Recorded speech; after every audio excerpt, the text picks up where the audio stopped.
Thank you. Thank you very much. Okay, I'm going to start back over now that we're recording. Just wanted to say this is Sam Nasr. This is caparea.net user group. We're very excited to have Sam Nasr here. He is going to present to us adding machine learning to .NET applications. Sam's a Microsoft MVP, and he is the organizer of the Cleveland area.NET user group. We're so excited to have him. There we go. Sam, are you back?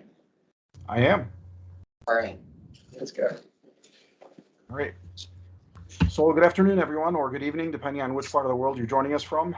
My name is Sam Nasr, and welcome to the caparea.net user group. As you see by the splash slide, tonight's presentation is going to be on adding machine learning to .NET applications. And I wanted to introduce myself with a little more detail. You can find me on Twitter at Sam Nasr. I've been a software developer since 1995, and I'm a senior software engineer for NIS Technologies. I've been certified with a few certifications from Microsoft, and I've been running the Cleveland C# VB.NET user group for the last close to 20 years now. And it's been very fruitful endeavor, and highly encourage you to attend. Also, I run the .NET study group, which meets online, where we cover various topics of .NET. And I've authored approximately 17 articles for Visual Studio Magazine and a couple other publications. In addition, I've been a 5-time Microsoft MVP. A little shameless plug about the user group that I run, or one of the user groups that I run, the Cleveland C# VB.NET user group. We meet every month. The meetings are free of charge and open to the public, and we cover a variety of topics related to .NET. Typically, we meet every fourth Thursday, but you can find meeting information for both past meetings as well as future meetings over at meetup.com at the link listed below. So for tonight, just want to give you a brief overview of what we're going to be covering. We're going to be using a model for providing machine learning to a .NET or .NET Core application. It's going to be available in online or offline scenarios, and it uses patterns of data to make predictions versus explicit logic or an explicit formula that we give it. So we set it on a set of data, we train it, and then it comes up with the model. And you can think of a model as basically a formula that is used to calculate the output value based on a specific set of input values. So the ML.NET model is an object that contains the transformations or the logic for being able to take a given set of input features and then coming up with the final output result.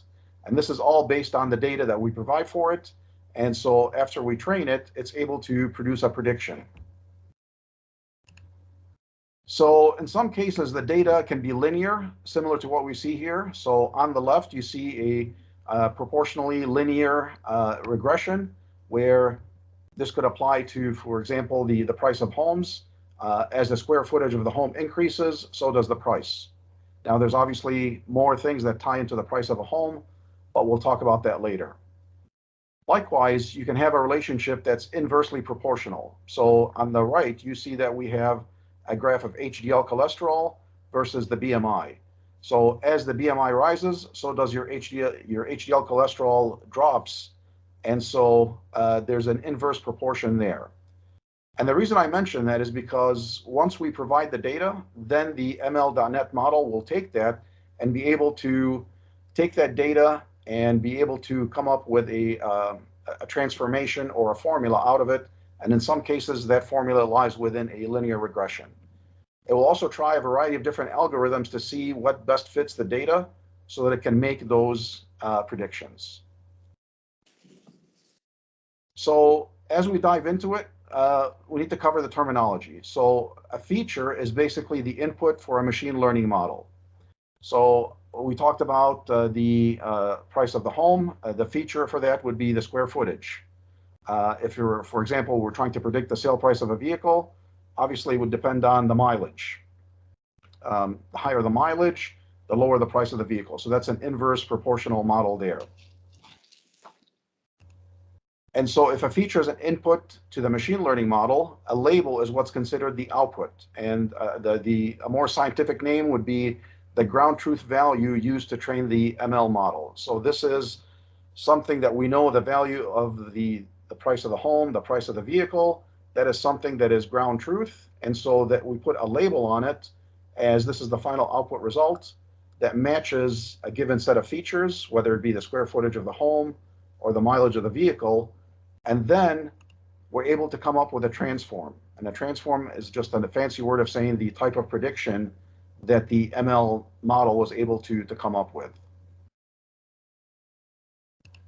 So examples of prediction types. We can set up a machine learning model to be able to do classification or categorizing things between whether it's, let's say, for sentiment analysis, whether it's a positive comment or a negative comment.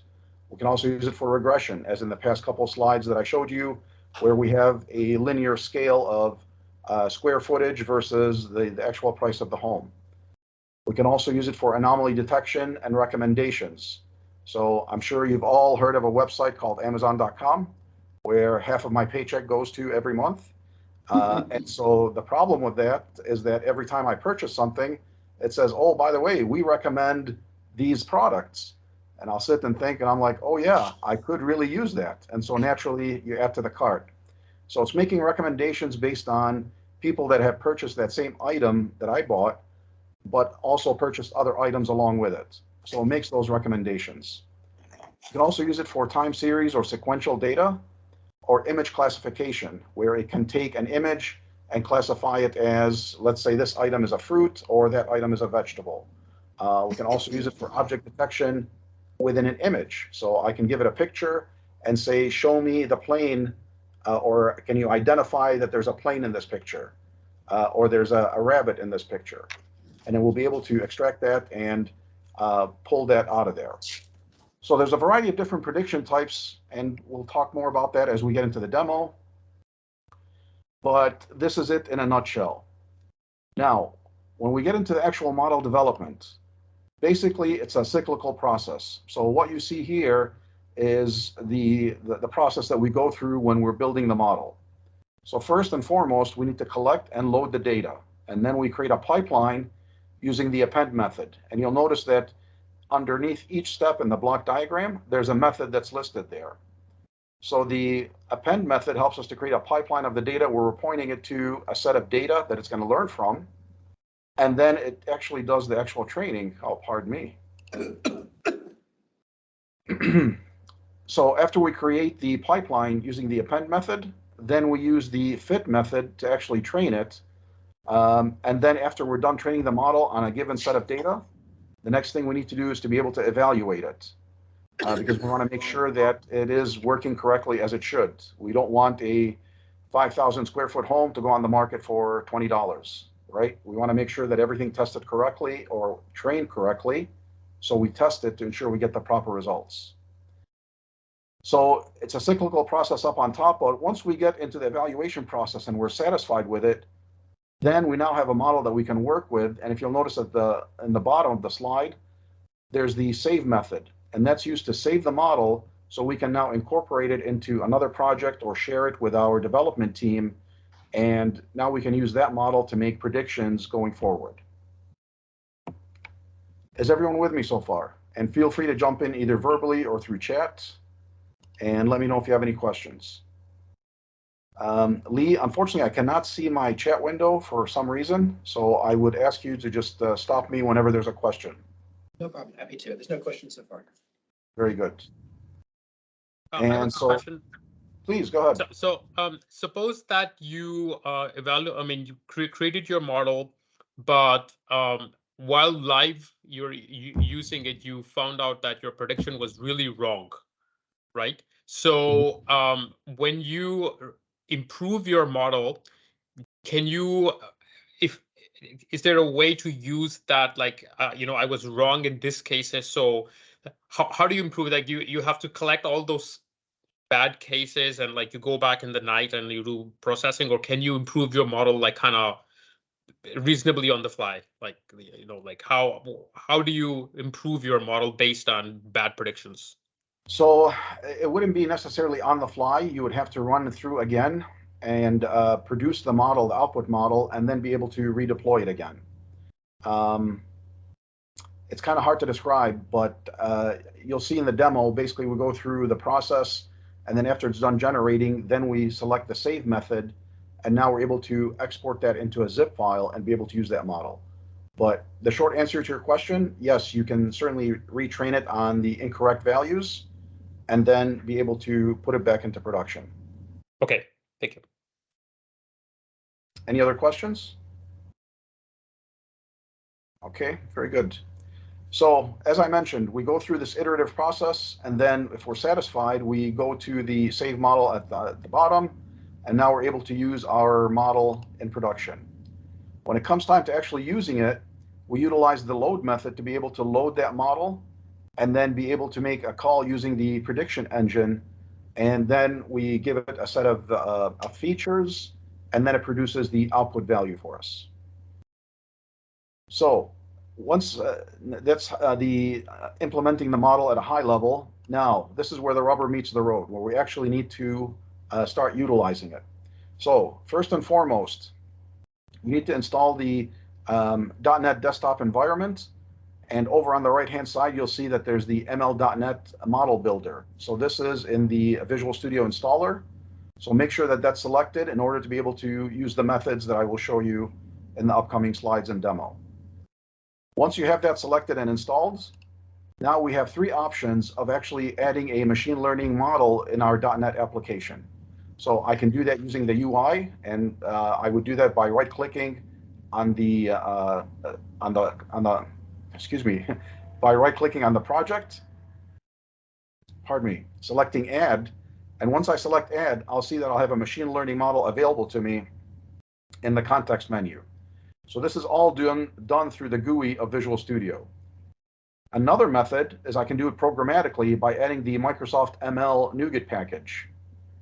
And then a third option is by using the command line interface. So we're going to talk about the first two and demonstrate them. And with that, let's jump into Visual Studio. So what I have here is excuse me, tongue is a little tied up today. I have Visual Studio 2022, and I haven't selected anything yet. I'm starting with a blank screen. But what I'm going to do is to add in a console application. And then we're going to call it console app 1, and we'll put it in the default folder. We'll select next, and then I'm using .NET 6. Once I click the create button, obviously this is very standard procedure so far, right? I'm just creating a plain Jane console application to show you that you can incorporate a .NET or a machine learning model into your current .NET application. We definitely want to update later. We'll do it. Exactly. So as you see over in my Solution Explorer, I have a very basic application, haven't done anything to it yet. Now what I'm going to do is I'm going to right-click on the project and select Add. And because I did the prerequisites that we talked about earlier, where I installed the right environment and selected machine learning, now I see machine learning model available to me. So I'm going to go ahead and click that. Then it's going to walk me through what do I want to call it. And this is the object that it's going to add in. It's a machine learning model, ML.NET, and it's going to be called mlmodel1.mbconfig. We'll leave that as the default name. We'll click Add.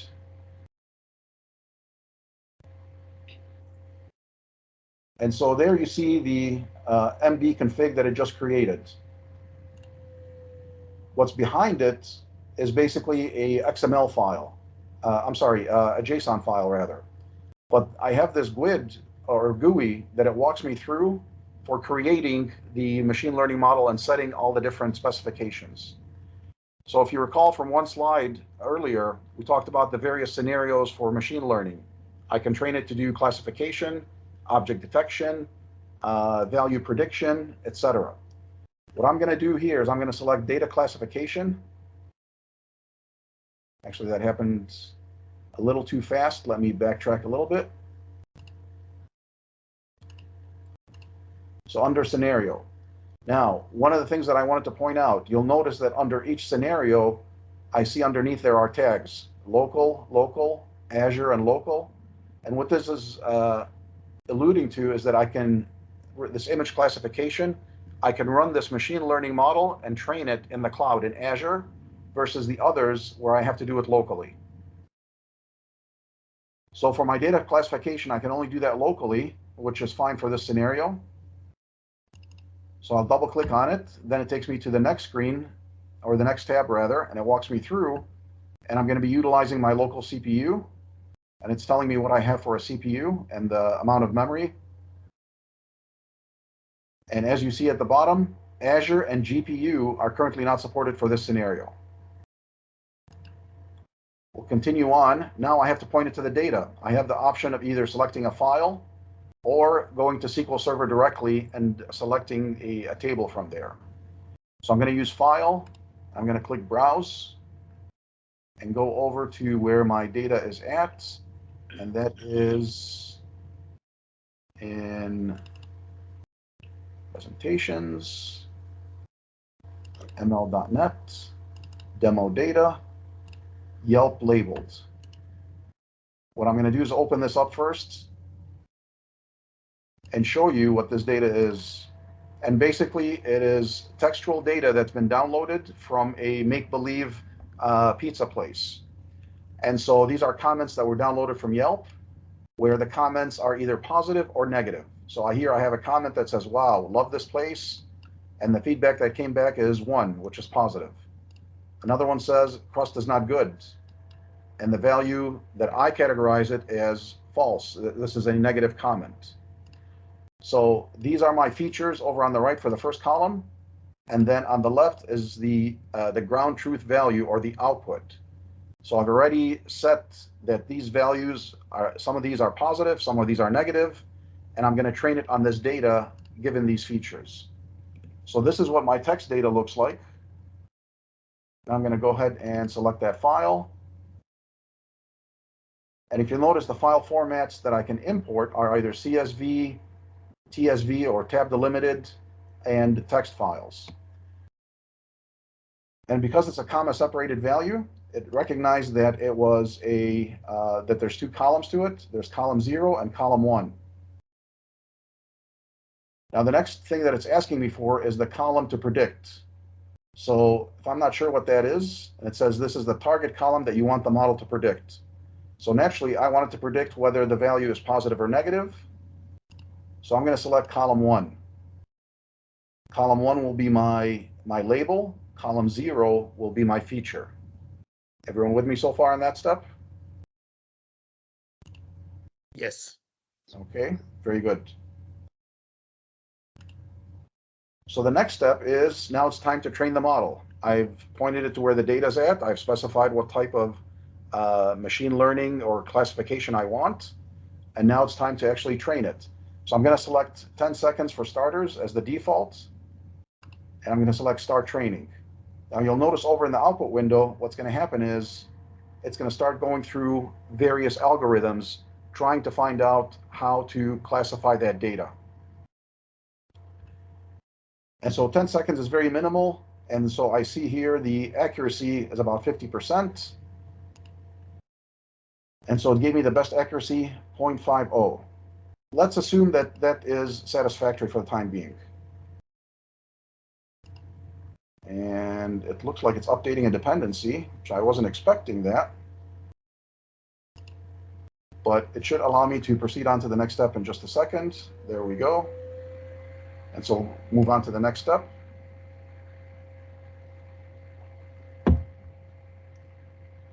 So this is the first example that is pulling out of the data.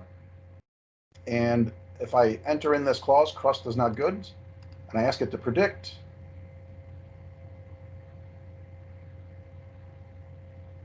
it's going to chuck through and it's going to come back with the results 50%. It's not entirely sure. Is that a good comment or is that a bad comment? So what I'll do is I will backtrack and go back to the training and increase that to 20 seconds and say train again.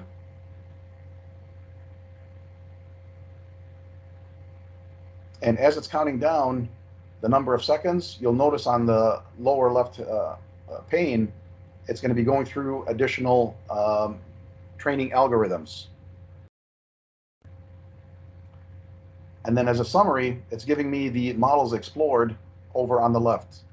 So it's going through a variety of algorithms, trying to figure out how to best categorize this data. And it's reading all the lines of text that I gave it and trying to figure out what the result is.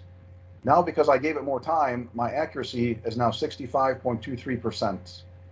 So when I move on to the next step and I say crust is not good as the sample data, I click predict.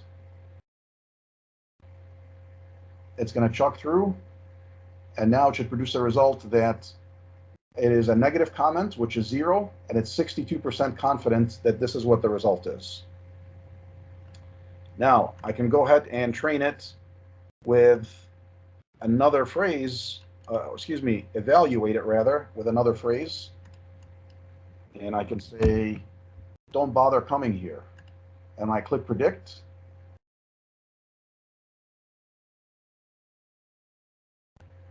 It recognizes that's a negative comment, and it's 57% confident.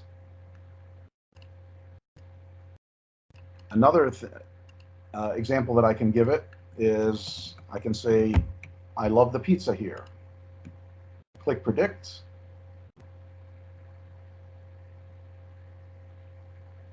And it's a 50-50%.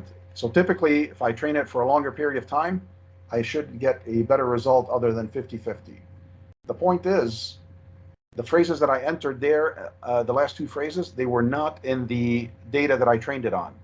So it looked at all the possible values that I threw at it in this data, and it was able to learn what's a positive and what's a negative comment.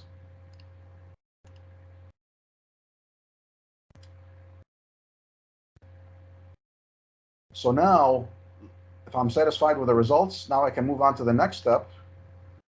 And now it's giving me two options. I can use this model as a web API, or I can incorporate it as a project into my solution. Or I can just simply use the code snippet that I have here. So what I'm going to do is I'm going to add it on as another project into my solution. It's going to be another console application. Before I do that, again, I just want to draw your attention to the Solution Explorer. And can everyone see that okay, or do I need to zoom in? All right, we'll zoom in just to give you a better picture. There we go. So all it is a simple console application with my mlmodel.mbconfig.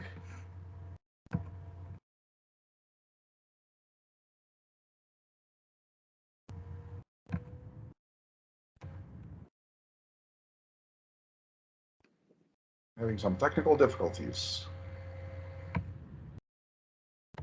We have some questions I can do if now's a good time for it. Sure, go ahead. Someone whose name I cannot pronounce says, can you please show what needs to be installed? Just maybe at some point jump back to that screenshot of the Visual Studio installer. Can certainly do that now. So right there, these are the prerequisites. I need the .NET desktop development environment, and I need to select the ML.NET model builder over on the right-hand side. David Martin said, is cloud connectivity required to fit and or predict? Can the app be used offline? So the answer is it does not need Azure, depending on the scenario that you're running, and it can be used offline, yes. So this is essentially a standalone application where I am not connected to Azure. I wanted to go back to the first question, if I may. So you would need these options in order to be able to utilize the GUI within Visual Studio and add the model like I did by right-clicking on the project and selecting it from the context menu. The other option is to just simply import the NuGet package, which we'll talk about in the second demo. So that's for question one. Question two, if you notice when I ran through the scenarios, many of these I could run locally. Only one I had to run in Azure, which is the object detection. Some, such as the image classification, I can do it either in Azure or I can do it locally. Obviously, using the computing power of Azure, I am offloading that resource drain from my machine, and I can schedule it so that it runs overnight or off hours and utilize the computing capability of Azure versus having to bog down my server.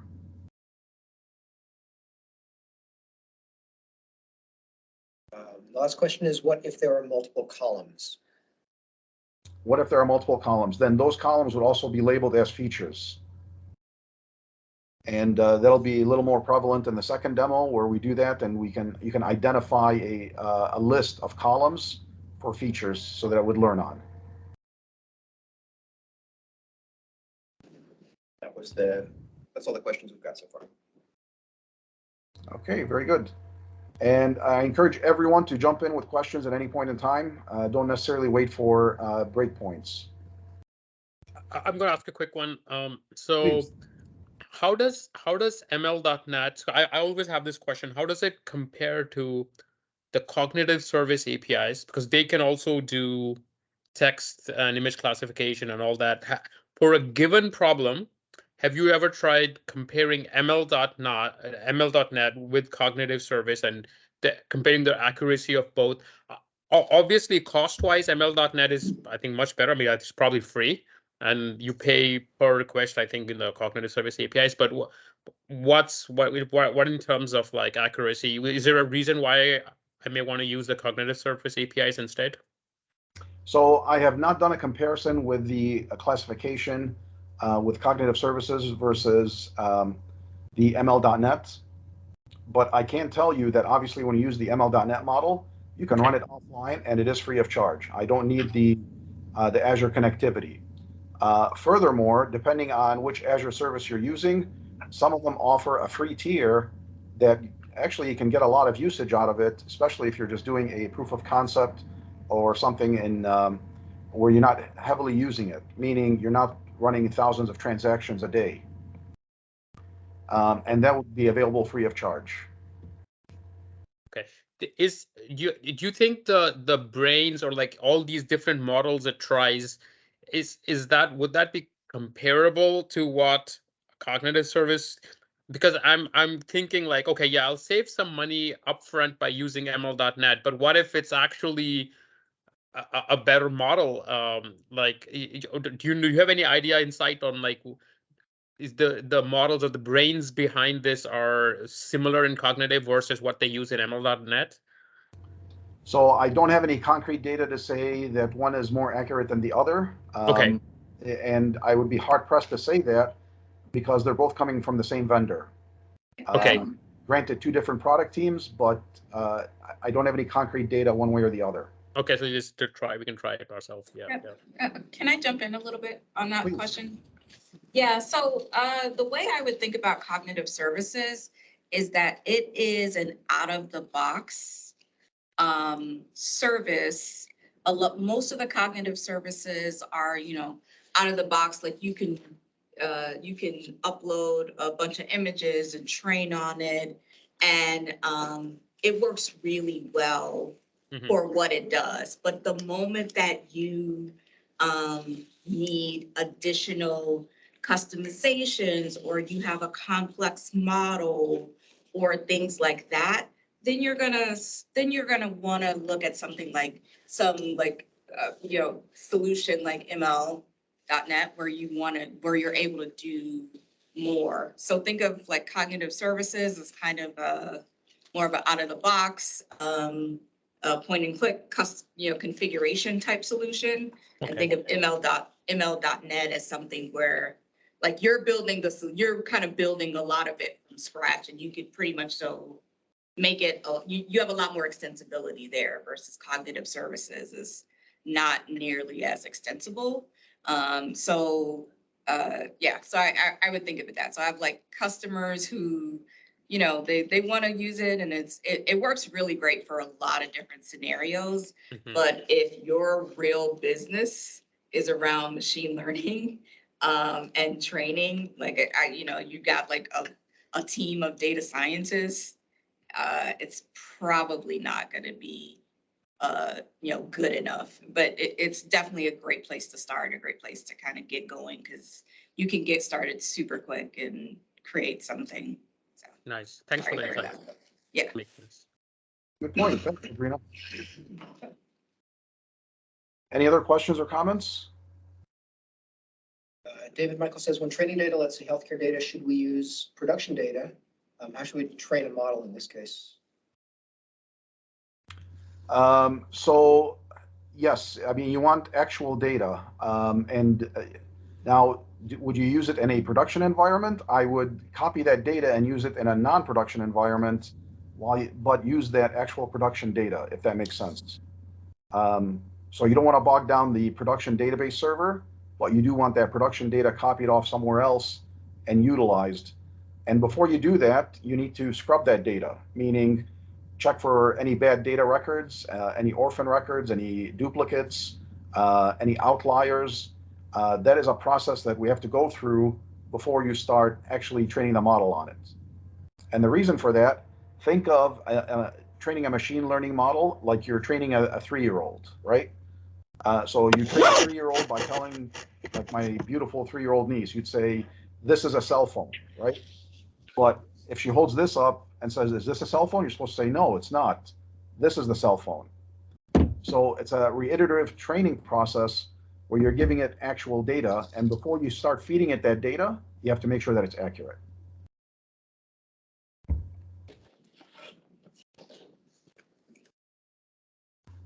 We've got 2 more questions. I don't know if you want to continue taking questions or wait for another. Yeah, go ahead. Ed Brilliant says, can you pass parameters to configure the algorithm used by the model? Can you pass algorithms to be used by the model? Can you pass parameters to configure the algorithm used by the model? In which way? I'm curious. Maybe. And we can come back to that after your replies. So aside from the time parameter that you set to create the model, are there any parameters that we can pass to fine-tune the model? So are you referring to like my data set here that instead of just one column that has the textual data? No, if you go to the train, there's a time to train the seconds. Yeah. So other than that, like, are there ways to change the output of the model that we're creating? So what happens is it actually runs through a variety of models or trainers down here. Okay. And I'm not sure if you can import an additional model. I'd have to look into that. But Okay, got it. There used to be an Thank you. API that allowed you to do the same things you're doing with the GUI, where you could do a lot of customization. I'm guessing that's still around somewhere. So there is an API that we can use, and that's actually in my second demo that's using the NuGet package. And we'll talk more about that. But like if she's after finding in or piping in a different trainer, I don't know if you can do that with ML.NET or not. I'd have to look into it. Okay. I will have my contact information listed later, and we can certainly follow up afterwards to address any questions that I couldn't answer for you at this time. And then the last question is, Matt says, can you use the AI to scrub the data or help with process of, I guess, tidying up your data? So AI in general, you can use that to scrub the data. There are other websites and resources available for doing that. There isn't one available in the ML.NET model, but the key thing is you do need to scrub your data ahead of time. And you'd also need to have it examined by a subject matter expert. So for example, let's say that we're using housing data as far as square footage and price.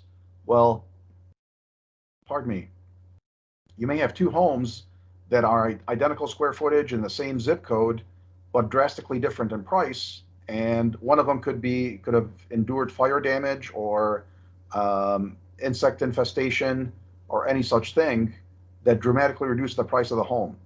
If you don't have that as one of the columns in your features, that's going to drastically skew your data. And so you need an SME or a subject matter expert to be able to say, we need to incorporate all these features, the not only the size of the home, but any damage it has went through, the zip code that it's in, et cetera, et cetera. All these affect the price of the home.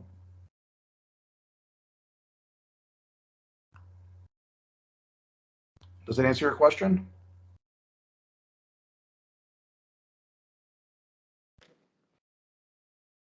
I'm gonna assume yes. All right.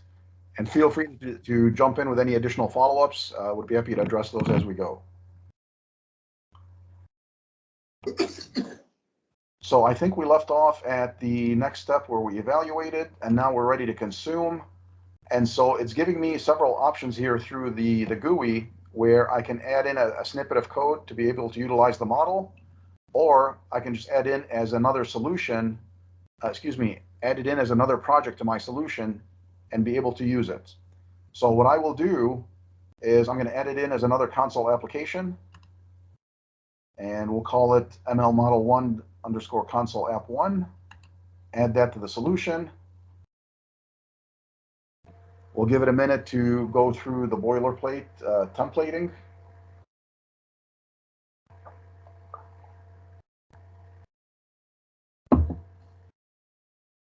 And now you see that I have my original console app 1 with the model that I had trained it on.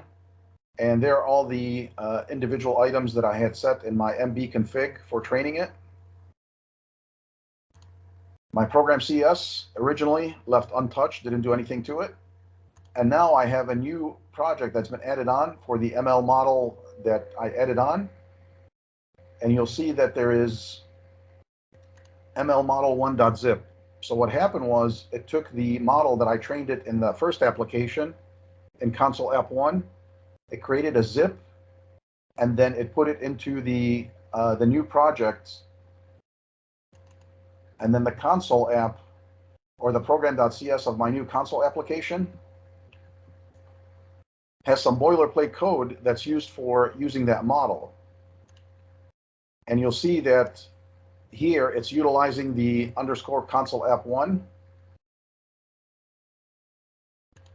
And then we're setting, we're setting the sample data,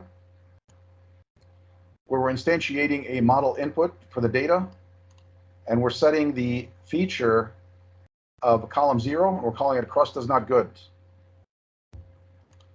Then we're going to make a prediction using the predict method in that ML model 1 that we utilized before. And then it's going to utilize that model and then essentially just write out the results of that model. And so if we make this our starting application, set as startup project, and we'll go ahead and get this out of the way.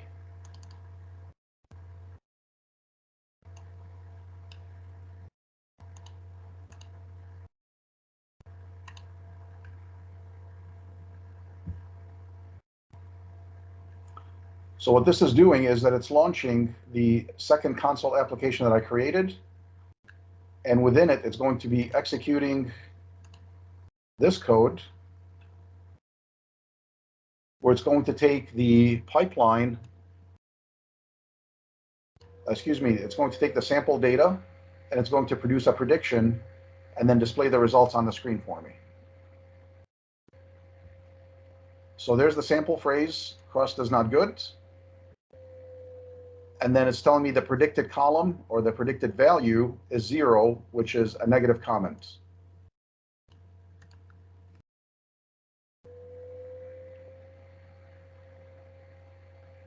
So if you notice, the ML model 1 is created in the first application. And then when it was time to actually produce that or use it into production, it created a .zip of that file and then sent it down, or added a copy of it into the new ML model 1 console app 1, which is the new console application.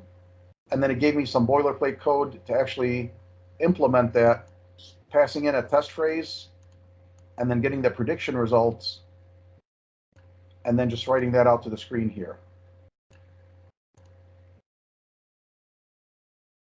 Any questions? Say I wanted to improve my model. Okay, so and I have more data now, either the SQL Server or the flat file or whatever. So if I run the wizard, will it go in this project and update the zip?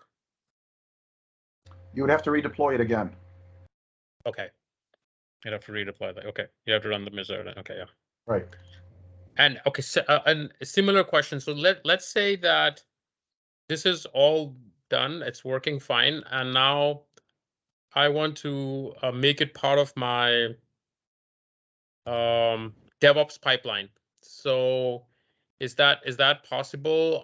And like I'm trying to think like can the model update of the model itself be part of the pipeline, or would that have to be done on my local machine separately? So like I suppose during the day I'm using this, and at night I've collected all my samples in a separate file and I want to update my model. Can that be done in the pipeline itself? Yeah, so you would need to create the pipeline to be able to look at data, additional data you're adding onto your model, Okay. and be able to run that. You can certainly run it on your local machine like I'm doing here, but in a real world production environment where you have ML DevOps and you're implementing machine learning as far as your DevOps procedure, Right. depending on the amount of data that you're chugging through, you could have a machine learning server that is dedicated to doing nothing but that, going through the data, learning and running through different algorithms, and that's all it's doing is chugging through that data. Mm-hmm. Now, this is a proof of concept in a user group presentation, so I'm running everything on my laptop. Real world, I'm going to be going through thousands of rows, if not more, and so naturally that's going to consume some time because it's a re-iterative process. I'm going through it, training it, and then if I need to retrain it again, I have to cycle through it again. So I don't want to do it on a machine that's used for multiple purposes. I would want to dedicate a server for that. Right. Either that or utilize Azure. Okay. But in that case, you wouldn't be using a wizard, right? It would be because there's no human who's going to go and run that like a wizard to retrain the model. Like it has to be done programmatically, I guess. Like if it's on a DevOps pipeline or. Correct. So this method that I showed you is one of 3 methods for implementing a machine learning model. We can do it either through the GUI, we can do it programmatically like we will in the next demo, or we can do it through a command line interface. Makes sense. Okay. Any other questions? I'm glad to see that I'm getting questions, and it's a rather lively group in comparison to other groups that I had spoken to. So please don't hesitate. All right, so I talked a lot about the other demo, but before we move on to it, is everyone satisfied with this, or do we have any additional questions? Okay, I guess it's time to move on to the next one. All right, so with that, let's go into housing prices. And so this is another console application that I created. And if you notice, there is no GUID that's defined here. There is no MLB config that's identified here. But what I did was I simply imported 2 NuGet packages. One NuGet package by referencing 2 namespaces, Microsoft.ml and Microsoft.ml.data. So here I'm doing the whole thing programmatically, no GUIDs, no clicks, nothing of the sort. So to define my data, and I kept it very simple as a proof of concept,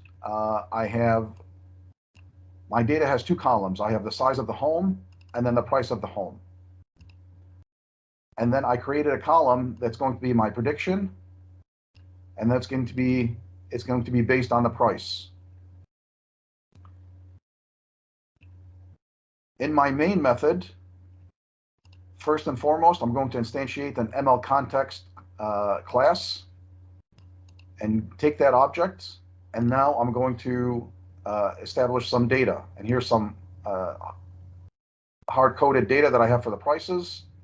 And so I have an 1,100 square foot home is 120,000, a 1,900 square foot home, 230,000, so on and so forth, right? So 4 pieces of data that just consist of 2 columns each. And again, we're completely overlooking the fact that housing prices are dependent on more than just square footage. And so the next thing that I do is I'm going to be setting up my pipeline. And so I'm going to import the training data using the method load from enumerable, and it's going to utilize the house data that I set up here. The next thing that I need to do is once I'm pointing to that data, I need to identify what's going to be my feature and what's going to be my label. So if you recall, a feature is the input variable. And so here I'm creating the pipeline, and you'll notice this method concatenates, and I'm adding in a feature. Here, I'm just specifying that it's only going to be column size in my array. Realistically, I should be adding in many more features, such as number of bedrooms, number of bathrooms, zip code, condition of the home. All these things are going to be features that I should be adding here. So I can add them on as multiple columns into my features. In addition, I'm going to append the output column, which is the price. And this is what I defined up here in my prediction. So what I want is a prediction model, or excuse me, a prediction class that's going to be produced. And all it is it's just going to have the price in the end. Now I'm going to train my model, and I'm going to do that using the fit method. And I'm passing it training data, which is identified in step 1B up here on line 31.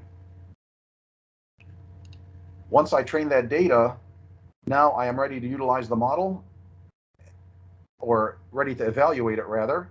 And so I do that by the create prediction engine. And I'm going to call the predict method and then pass in a size. So the size that I'm passing it in is a 2,500 square foot home, which is not identified here. I have, the closest thing that I have is 1,900 and 2,800. So I want to see if I have these as my, as my training values. I want to see how much a 2,500 square foot home would be given these values.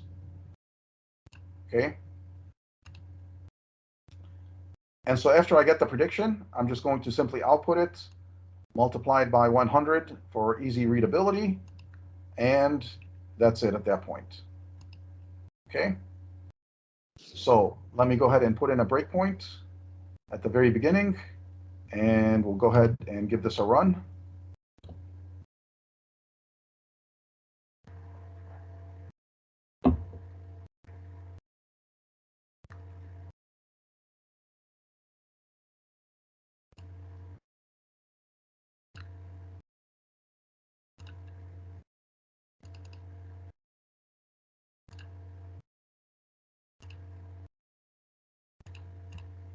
Let me clean up my screen a little bit and expand this window a bit.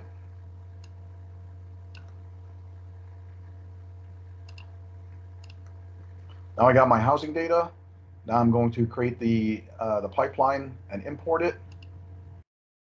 I'm going to set the features and then the output value of what I want. And then I'm going to train the model using the fit method. Now that it's trained, I'm going to make a prediction by passing it in a value that is not in the data that I trained it on. And then the output results would be that a 2,500 square foot home is 277,000. And so looking at the data that I trained it on, it's about right in the middle here between the second and third values. So I would say pretty satisfactory results. I was able to get a linear regression out of this and produce a value given a new input value.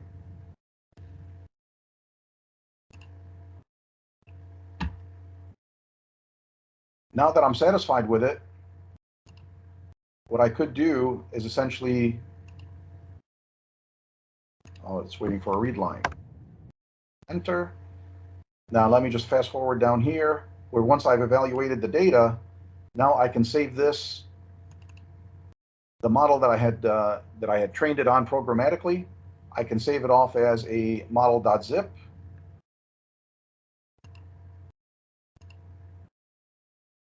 And then if I open up the solution, let's explore it through File Explorer.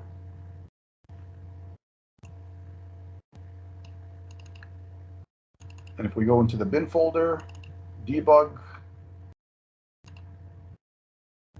we'll see that there's a model.zip with today's date and time. So that was the zip file that contains the model that I just created, and it wrote it out to the file system. So just in the same manner that we did with the first demo, we can take this model.zip, we can add it into a given project, and then we can start using it, or I can have my other development teams start to use it and be able to predict values on it. Okay, any questions on that? There's one question in the chat. Turkmani Reed, I'm sorry, one says, how did you know to use the fit method and not some other statistical one? So the fit method is not necessarily for statistics. The fit method is just simply for training it. And when I train it using the fit method, all it's doing is it's going through various algorithms within ML.net, and it's trying to see the best fit for it, for lack of a better word. So the fit method is pretty standard. I use that for training any data. It's not so much for just a specific linear regression data or classification or any such thing. So in this case, you did not. In this case, like in the previous, like, you know, how you were doing the GUI example, you left it for 10 seconds to find the best algorithm to use. In this case, is fit doing something like that? I mean, did you have to tell it what algorithm to use when you're doing the programmatic way, or the fit is what was doing that thing to find out the best algorithm? So here, basically, it's looking for all the regression trainers. Okay. So I'm saying append to the ML context. I'm looking for regression trainers, the SDCA, and then I'm specifying the maximum number of iterations to go through it is 100 times. So can that, wasn't the GUI one more powerful in the sense that it was evaluating many algorithms as opposed to you choosing one here? So it was, well, yes and no, because if you recall in the GUI method, I chose what kind of machine learning I wanted. More specifically, I chose one of these scenarios. Correct. Right? So even though I chose one of these scenarios, it went through a variety of different algorithms that fit the data classification that I was after. Likewise here, it is going through the trainers. Oh, sorry. So SDCA, that is a type of regression trainer which predicts the model. Right. So I have more granular control here than I did over there. Actually, there it was, yeah, it was a little bit more generic because you're going through the GUI. Here, I'm specifying exactly what I had wanted to execute. Okay. But then it also means that you have to be a bit smarter because you need to know which one to choose. Like as a layman, if I let the 10 seconds spin and I don't know anything about machine learning, then that's easier then, because then it chooses the right one. Here I have to know which one to tell, which trainer to tell it to use. So you tell it which trainer to use because you're familiar with the data. That's number one. Number two, if you weren't familiar with the data, like the first example that we ran through with the GUI, here, I just know that it's a data classification. It ran through a variety of different data classification algorithms to find out which one was the best fit. I see. And so, not to get away from the main point, yes, I do need an SME for this because we all know, now this is pretty standard, right, that housing data varies on a lot more than just the size of the home, right? Right. So I would need a subject matter expert to help identify that, first of all the different things that could affect the price of the home. And also, I would need my subject matter expert to be able to look at the data and help scrub it to remove any outliers or to see if there's anything, any anomalies, so that I have clean data to begin with. Makes sense. Like a realtor, for example, let's say. Right. How much of the GPU is used in this model or models similar to it? So there are some that allow GPU and some that do not. And if you recall, when we went over here, so like, for example, this says local, but when we step through it, like an environment, it told me you can train it locally on your machine, but as you see down here, Azure and GPU are currently not supported for this scenario. Other scenarios, Azure is certainly allowed, and so is the GPU capability, but it varies on the scenario that you're choosing. That was from Turkmeni Reed. And Medbrillion says, is there a way to get metadata of the saved model? Not sure what type of metadata. Any way to get metadata from the what model? From the saved I model. guess So when you not, save- not really the metadata, but let's say I generated the zip model through the GUI, and I'm a developer that you passed on the zip file. Is there a way for me to know what type of learner that you use to create that model? No, that would be available in the output window, but essentially the model, if we extract that, or if we just take a peek inside of it, there isn't going to be a whole lot of information that you can gain out of it rather.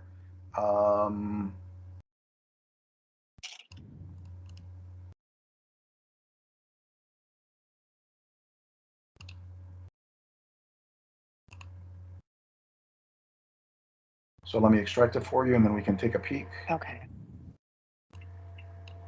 So here's the model after I unzipped it. When you look at the schema file,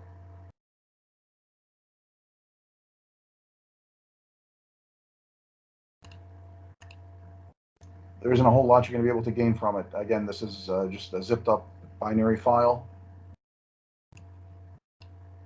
Okay. So it's like a black box if Essentially, I'm yes. the develop. Yeah. Okay. Got it. Thank you.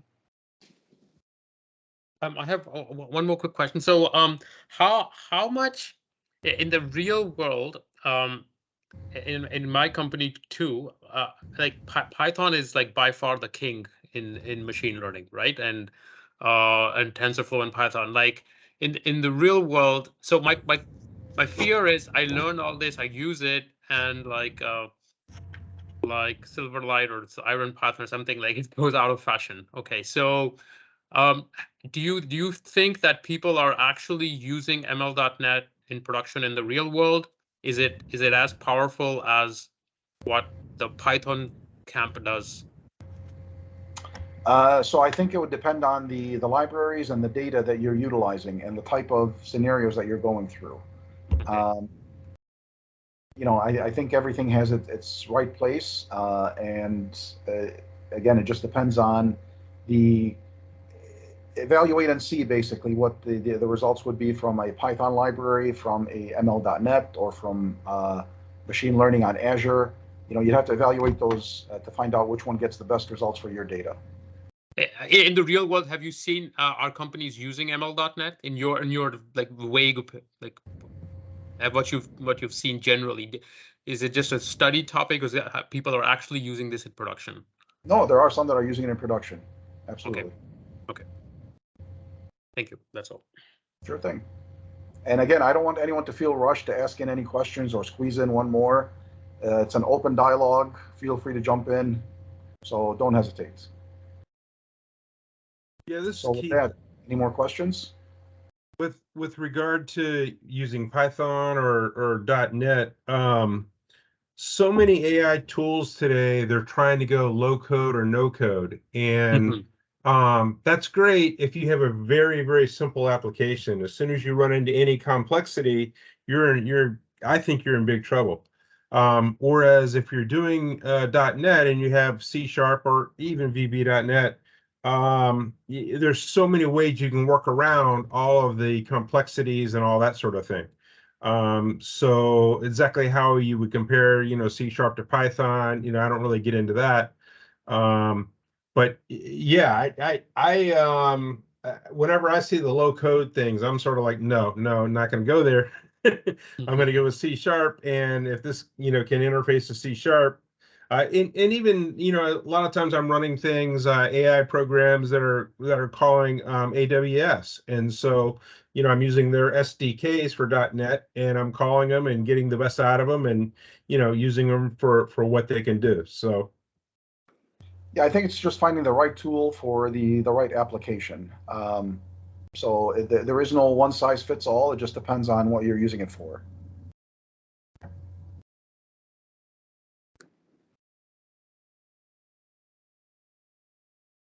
David Michael asks how to evaluate if the algorithm is not biased during training. Just by testing it and evaluating it. You test it with various scenarios. So like, and again, it's dependent on the data that you feed it. So one example that I came across was where it was doing resume evaluation. And basically, it was fed resumes from a specific demographic of certain ethnicity, certain age group. And so anything outside of that, it basically disregarded. It considered it as not a good fit. And so obviously, if you're training it to be biased, it will be biased. So the data that you feed it is critical. And again, think of it as a child that you're training. Many of us have children. You always train them to look at the good and look at the bad and be able to evaluate between the two, right? Do you ever tell your child, oh, anytime you see a piece of candy on the street, just pick it up and eat it? No, you have to, teach them right from wrong. And it's the same thing with a machine learning model. I can't just train it alone on the square footage of the home. I can't just train it alone on a specific set of demographics, but rather I have to give it a variety of demographics for people that are sending in their resumes so that I can evaluate it accurately. Because anything outside of that demographic, it's going to throw it out and disregard it. Does that answer your question? Yes, it's important to have all set of data, and it's up to the trainer who does that. So he has to know what are the different types of data that he needs to train to avoid the biases. So that's one person is not enough. So it has to be a group of people where come from different geography or like whatever the nature of that training data is. That's very important. It's critical, yes. And not just the data, but it has to be clean data, more importantly. Yeah, and you have to be careful because sometimes there just are kind of biases built in naturally to your data that you may not even realize. I was working for a fintech company that was trying to determine whether or not to grant loan applications, and they were considering bringing ML data in. But one of the problems that they had is, first of all, you have to be able to declaratively show why someone was approved or rejected. So if you have an ML model, you cannot prove that there was no bias in your decision. But they had a fundamental problem that all of the loan applicants that were fraudulent there was a strong correlation with high age. So if someone was applying for their loans and was 70 years old, that was almost certainly fraudulent. But they had to be real careful not to build ageism into that. So right. I think that's probably is a real good idea. David Morton said, can these models be deployed to iOS and Android apps? Think Xamarin or .NET. So iOS and Android apps. So again, if you think of the fundamentals of it, this is a .NET application. Certainly I can do it in a .NET Core, and so I should be able to deploy that. And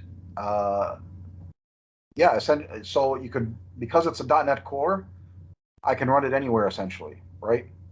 And so short answer is yes. Andre asks, can we open the model using the Netron app, which is netron.app? I'm not familiar with that. I'm not familiar with that, so I will parking lot that item, and if he's willing to reach out to me afterwards, I'd be happy to answer it for him. .netron app, is that it? Yeah, netron.app. We'll have to look into that. Ray Dirtmuddy says, does the model conform to any open portable format? Can my model be imported into other environments? I don't think so, because it's made to integrate with the .NET environment. So I don't think it can. And that, I think, answers Ankit's question. Can we use a model trained using ML.NET with Python and vice versa? So it depends if the Python library can work with a .NET library. Essentially, it's a .zip that we're using here. And then once we implement it, we're using .NET code to be able to instantiate it, as we see here, and be able to utilize it. So unless there's a way you can call .NET code from Python, then that's really the only way.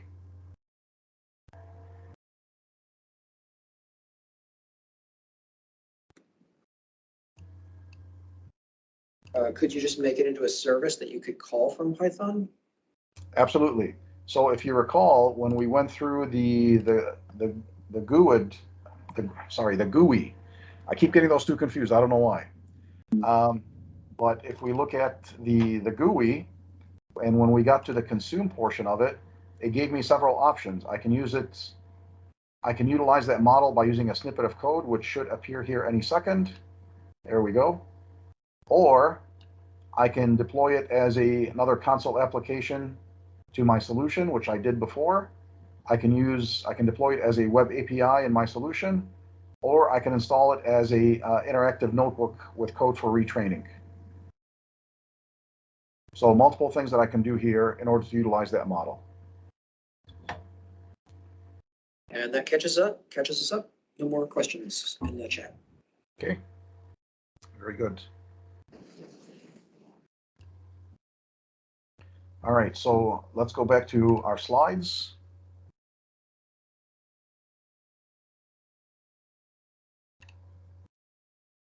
So we had left off at the demos.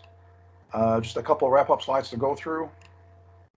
So with the time to train, this is an average rule of thumb as far as the size of the data to train it on. You'll see that as the data grows, obviously, so do the number of minutes or hours that are needed. And so the question came up earlier, can I do this on my local machine? Certainly you can do it on your local machine, but depending on the amount of data that you're pumping through, it could take literally hours. Now, as far as improving performance, to get better accuracy, I would need more data, but not just more data. If you notice the sample with the housing prices, I only used four rows for that. So I would need more data to be able to get a more accurate price, but more meaningful data and clean, meaningful data to be specific. And by that, I mean, I can't just mention the square footage of the home, but I need to, talk with my subject matter expert, see what are other things that affect the price of the home. As we talked about, the number of bathrooms, the number of bedrooms, the zip code, any other amenities like a swimming pool or a hot tub, and then anything that could affect it negatively. Is it in a high crime area? Is it something that where a lot of damage has occurred, whether it's fire damage or insect infestation? So I need to provide clean, meaningful data and then provide it with a context that I just spoke of. I can't just look at one item. I have to look at the whole picture of how that price is. Someone had a comment? Or just came off mute at the wrong time? I think so. Okay, no problem. Another way for improving performance is by using cross-validation. And what cross-validation is, it's a model evaluation technique that splits the data into several partitions, and then you can train multiple algorithms on these partitions, and that can be a more effective tool for looking at the data. And as we talked about before, using different algorithms and trying to see which is the best fit for your data, whether it's linear regression, exponential, or fits into any other form for that matter. Just a summary of the different scenarios that we can cover through machinelearning.net. The classification, which we did, was positive or negative. We saw the regression with home prices.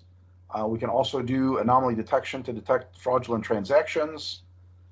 Recommendations like our good friends at Amazon do to us every time we make a purchase. And then time series and image classification.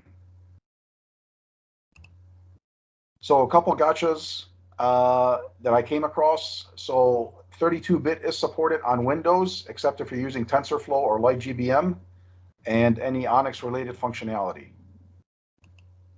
You may also encounter an error where it says Microsoft.ml currently supports x64 and x86 processor. And so to resolve that error, basically you would go into your project settings, build, and then set the platform target to 64-bit. And when you create a new project by the UI, it may be a different version of .NET. And I think that was more prevalent in Visual Studio 2019 as opposed to 2022.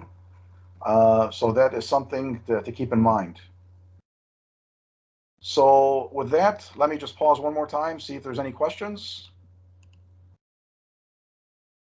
Lee, do you see any questions in chat? That are relevant to the presentation? Not yet. Andre's hoping that you can share the slides. Absolutely. And had a comment that SCI Sharp Stack has amazing projects under .NET environment. I don't, that needs a comment. No, I think that's it. Okay. So if no more questions or comments, then I have a couple questions for you. If someone asked you, what did you learn tonight? What would you say? And feel free to come off mute or jump in through chat. This was actually fabulous to know kind of what's right side up, kind of orient myself in the ML.NET world. I've got a couple of projects that I can apply this to. So I'm excited to kind of take what, I've learned today and kind of extend it and be able to get started and more effectively. Excellent. I'm very happy to hear that. And if I could help by any means, please feel free to reach out to me. I'll make my contact information available later. But very happy to hear that. But more specifically, oh, you're very welcome. More specifically, what did you all learn tonight? Whether it's one tidbit or a lot, I'd be curious to hear what you've learned tonight. So what do I need to do to utilize ML.NET in my existing .NET application? Let's start with that. How many different ways can I utilize ML.NET?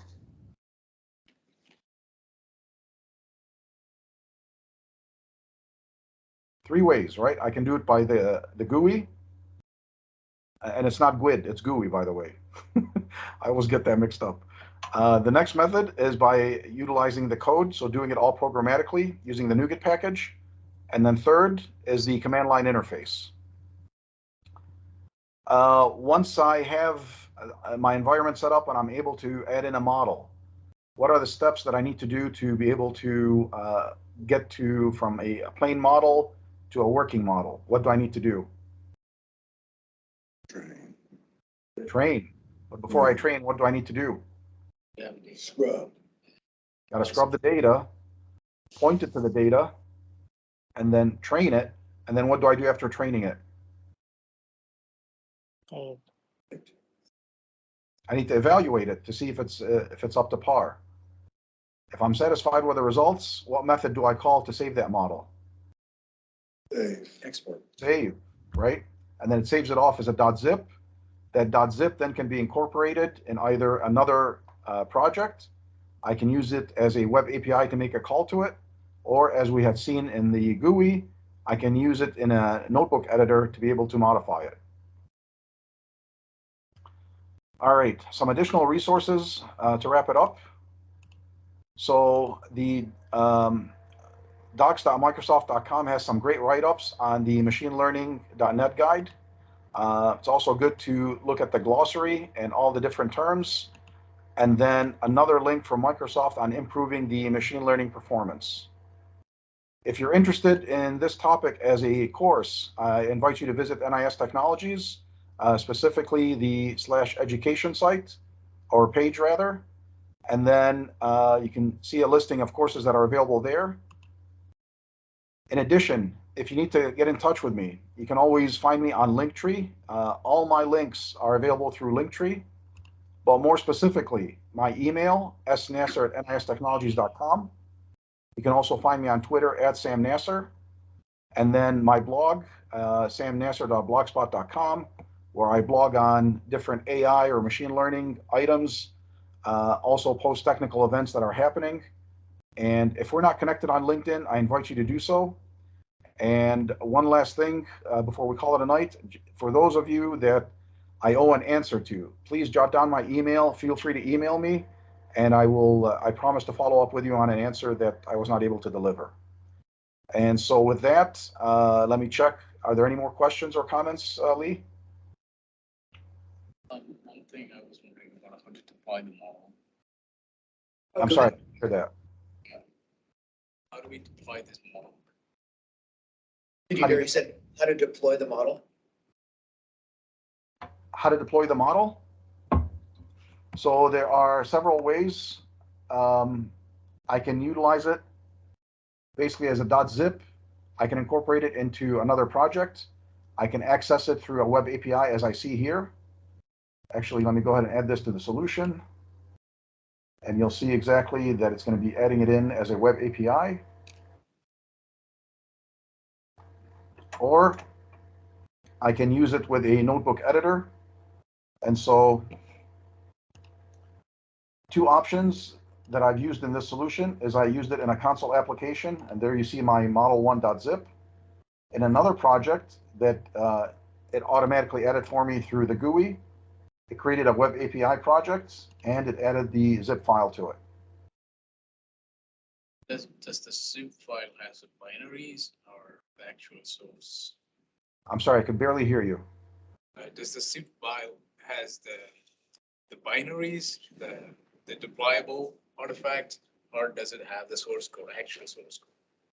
So the model1.zip, that is strictly the model only, meaning I would need to, if you look at my my projects,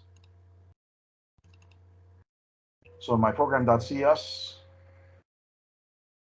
you'll see that I am using basically the ml.net code.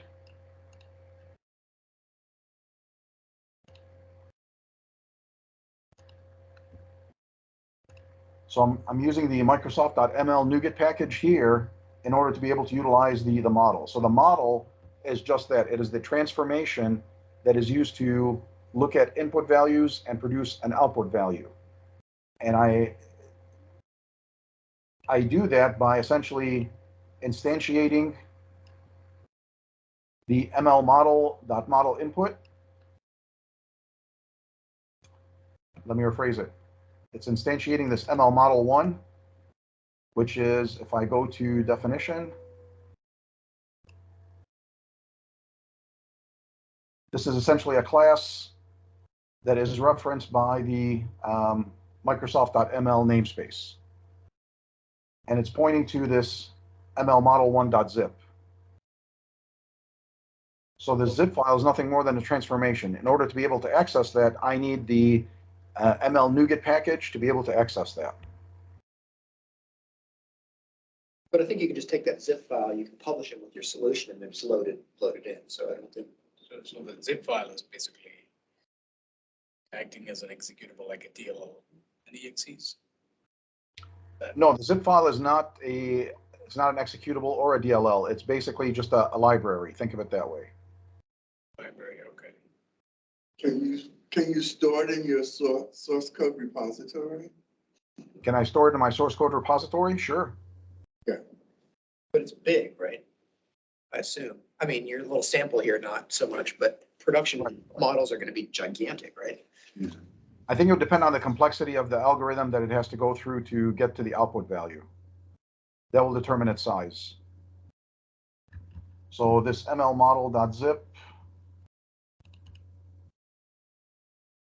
Uh,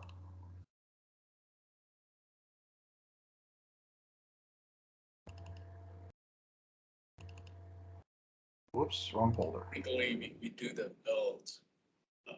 Like Yeah, a 215K. Yeah, well, that was a tiny example. Right. Yeah, but usually it is checked in and Yeah, there's the whole like ML ops where it doesn't get that big. So your source data that it's trained upon is gigantic, but the result in, I don't think it's gonna get that because usually what happens is that, at least, for some of the projects I've worked with customers, they end up deploying that as like some kind of container or something and containerizing it and running it in there. So, I mean, I don't, for that respect, I don't think it's huge. So, yeah. Keep in mind, the model is really nothing more than a formula, right? I'm giving it input values and it's going to produce an output value. I am training it on thousands of rows, but that doesn't mean that it's going to store all those thousands of rows into the model. It's just simply learning on them. You with me? yes. So we typically do a build like a regular .NET applications. So there's no difference in that sense, right? I'm sorry, one more time, please. We typically do the build like how we do for regular typical .NET applications. No difference in that sense. Like we create pipelines to deploy. Well, keep in mind that this model is not necessarily compiled. This is done through the code where I call the zip method or the .save method on it. Here we go. So this is where I save it. It is not necessarily done by compiling or building the code. I save that .zip by just simply calling the .save method. It's more of a runtime effect versus compilation. Correct. But also offline. It's sort of somewhere in between build and actually where your app is running and doing the predictions, right? Well, keep in mind that I created this as a project. So if we're looking at it programmatically, what I did here is I went through, set the data, trained it, and as the program is running, then I got to the point where I was satisfied with it, and I just called the .save method. So I created the zip during runtime by calling this save method. Yeah, runtime for this particular project, but your runtime project, which is going to be doing presumably a lot of predictions in a web app or, in a mobile app or something like that, it's using that model. So from that perspective, yes, it's runtime for this particular project, but it's not runtime for your production project. Correct. So it's it's not build time, it's not runtime of your main project, it's somewhere in between. You'd have to, in that scenario, you can break all these steps down in different ways, right? You can architect it, separate it out, and scale each part of it, right? Sure, absolutely. That's where ML DevOps comes into play, where you have your own machine learning server and you have that process running on a separate server in the pipeline. Now, keep in mind, another way to look at this, ignore that this is a .zip. Let's pretend that this is a .txt, for example, right? I'm generating this .txt here on the fly, and then I could use that txt in another project, and we've all read and wrote to text files in a project, correct? So it's the same thing, except this model has a transformation in it, has a formula. Does that help? That could be in any format, not necessarily a specific ones. Like zip and text or anything. Well, I think this always has to be in a particular format Right. that it writes to. Because I am saving the schema of the data that it was trained on.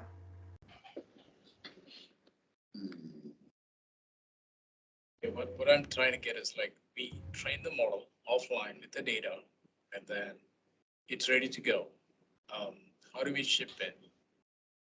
And how do we run the mesh in the model as a, let's say, service, which basically like generate model.zip and create a REST API or anything like that, and then deploy that as a typical .NET application, and then use that as a model service. That's what I'm trying to. That's one way to do it. It depends on how you have your architecture set up. So you could certainly use it where others call into it through a web API. You can do it where it's a .zip file that, or put it into a NuGet package that other teams would be able to incorporate into their projects. So there's more than one way of going about it. Okay, got it. Oh, I got you. So in the case that we were talking about, where I want to expose it as just an API that others consume, right? I package it up, deploy that API. That API is available, then people, whoever's consuming it, can hit it and use it just like you would consume any other API. Right. That's what I was saying, yeah. So we train the model offline and include that part of either NuGet package or service and provide that to the clients or the consumers. Yeah, so your trained model becomes, in some respects, at the end, a static asset you incorporate in other projects, right? Potentially. Correct.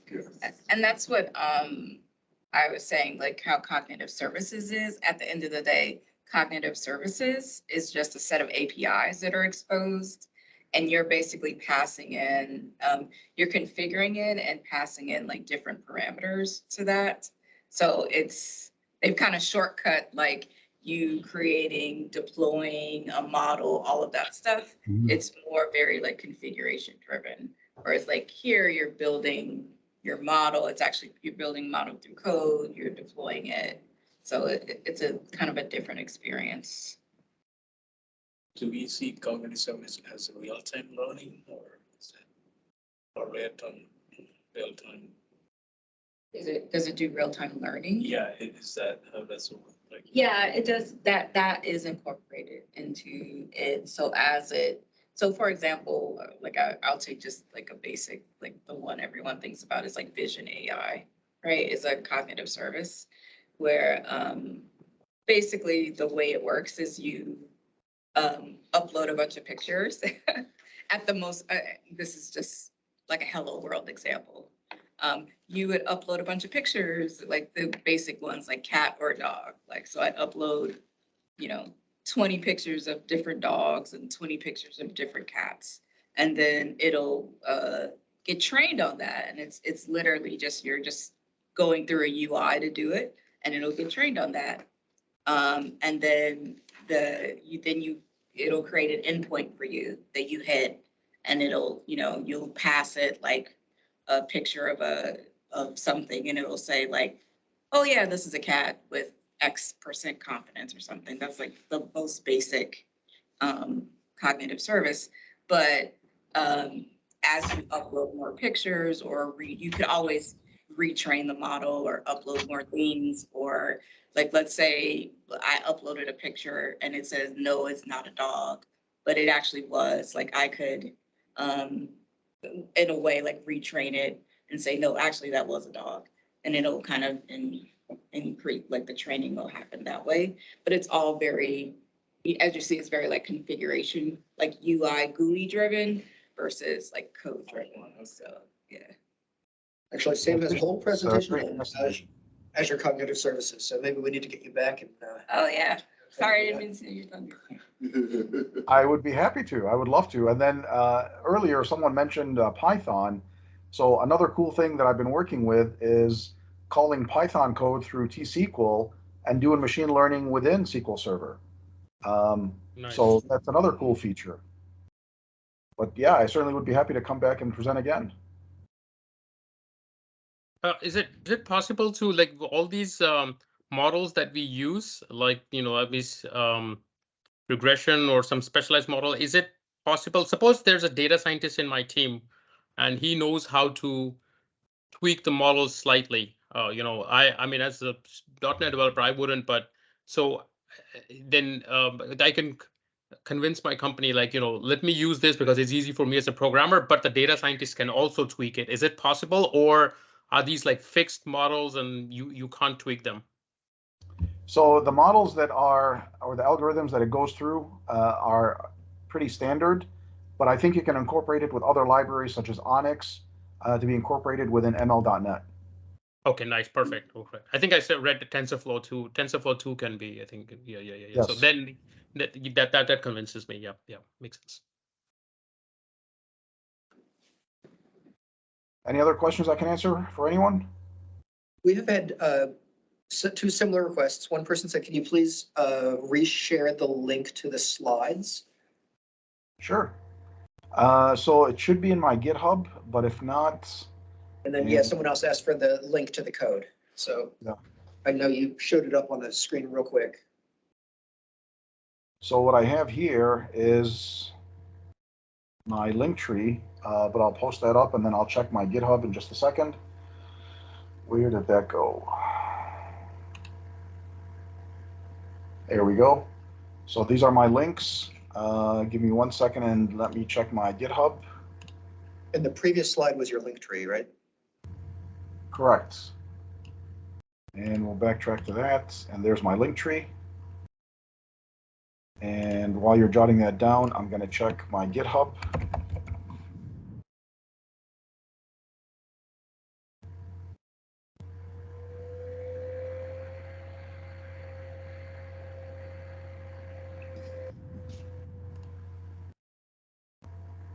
Yeah, it's already in there. Adding machine learning to .NET apps. There's also one on speech services. Phone number recognition, which utilizes the Vision service in Azure. That's also another cool feature. Honestly, this whole AI thing just blows my mind. I love working with it and can't get enough of it. So there's a couple other examples over on GitHub that you can toy around with. And like I said, if there's anything I can answer for anyone, even after the meeting, feel free to reach out to me.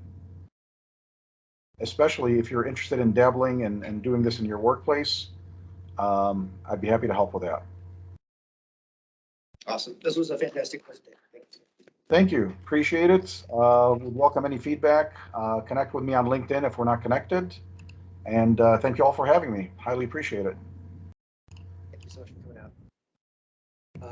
And we've got some cool presentations coming up in next week. I think we have Niall Swinberger, who's going to present on how to get your .NET applications to send text messages and phone calls and other things using Twilio or something. So yeah, anyway, that should be good. So stay tuned.